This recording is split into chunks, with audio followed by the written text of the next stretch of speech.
Good afternoon my friends. আজকে আমি একটা বাংলা রচনা বলবো, পিতামাতার প্রতি কর্তব্য দায়িত্ব। পিতামাতা আমাদের গুরুজন, তারা আমাদের সৃষ্টিকর্তা, তারা আমাদের গাইড, ফিলোজফার। তারা অনেক কষ্ট করে, অনেক ত্যাগ ও কষ্ট, সুখ সমস্ত কিছু ত্যাগ করে সন্তানদের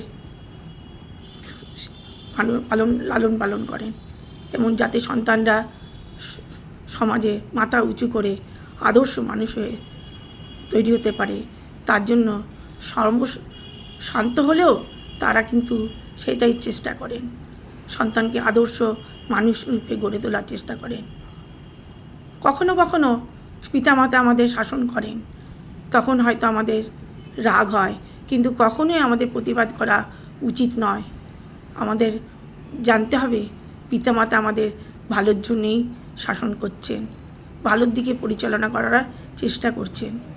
সুতরাং সন্তানের আদর্শ কাজ, আদর্শ ধর্ম হলো পিতামাতাকে শ্রদ্ধা ভক্তি করা, এবং তারা কতটা সুখ স্বাচ্ছন্দ্যে থাকতে পারেন সেটা চেষ্টা করব। এটাই আমার আজকে বলার ছিল। Thank you very much.